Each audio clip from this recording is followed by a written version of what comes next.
Sering kan kita lihat laporan keuangan yang isinya angka semua, terus jadi mikir, ini tuh sebenarnya ceritanya gimana sih? Nah, hari ini kita bakal bedah bareng-bareng laporan tahunan 2025 dari ESSA Industries buat nemuin rahasia-rahasia yang tersembunyi di balik angka-angka itu. Nah, ini nih pertanyaan kuncinya. Dalam beberapa menit ke depan, kita akan jadi semacam detektif keuangan. Kita bakal sisir laporan ESA buat mengungkap apa sih yang sebenarnya terjadi di balik layar selama tahun 2025.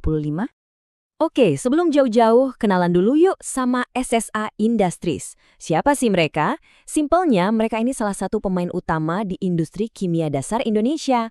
Yuk kita lihat lebih dalam lagi struktur bisnis mereka. Jadi, ESSA ini bukan cuma satu perusahaan tunggal loh. Bisnis intinya, bisa dibilang jantung operasinya, itu adalah pabrik amonia raksasa yang dipegang sama anak perusahaannya, PT Panca Amara Utama. Operasi lainnya lebih ke pendukung aja. Nah, sekarang kita masuk ke bagian angka-angka besarnya. Anggap aja laporan posisi keuangan ini kayak satu foto jepretan yang nunjukin kesehatan perusahaan pas banget di tanggal 31 Desember 2025. Isinya ya potret aset dan utang mereka. Total aset mereka, semua yang mereka punya, dari pabrik sampai uang di bank, itu nilainya hampir 647 juta dolar. Gede banget kan? Nah, di sisi satunya lagi, ini adalah total utang mereka. Angkanya sekitar 63 juta dolar yang harus mereka bayarkan ke pihak lain.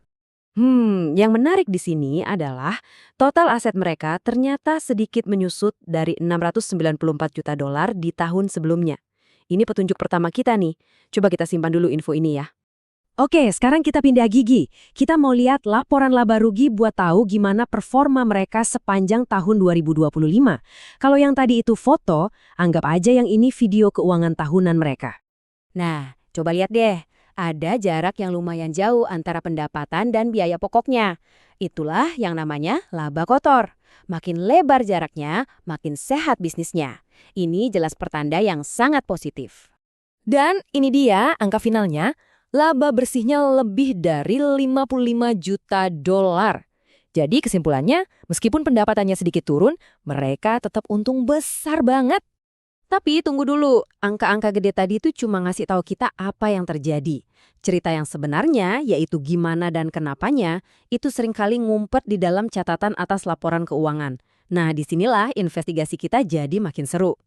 Pertanyaannya, dari mana datangnya pendapatan hampir 300 juta dolar ini? Jawabannya, yang tersembunyi di dalam catatan. Wah, ini bisa-bisa mengubah cara kita memandang perusahaan ini loh. Tabel ini mengungkap sesuatu yang krusial banget. Coba perhatikan perbandingan antara pendapatan dari pihak berelasi, gampangnya perusahaan yang ada hubungan khusus sama SSA, dengan pihak ketiga atau pelanggan biasa. Jomplang banget kan? Nah, kalau dibuat visual begini jadi makin jelas ya. Lebih dari 86% pendapatan mereka itu ternyata datangnya cuma dari satu perusahaan terafiliasi saja. Ini menunjukkan ketergantungan yang luar biasa besar pada satu pelanggan. Tapi tunggu dulu, ketergantungan pada satu pelanggan itu ternyata bukan satu-satunya rahasia yang kita temukan. Ada satu lagi detail penting yang tersembunyi, yang menunjukkan jenis resiko yang berbeda. Kutipan ini diambil langsung dari laporannya, penting banget. Artinya apa? Sederhananya gini, seluruh stok produk siap jual milik anak perusahaan utamanya itu dijaminkan ke bank sebagai agunan pinjaman. Ini info krusial yang nggak bakal kelihatan kalau kita cuma lihat angka-angka besarnya aja.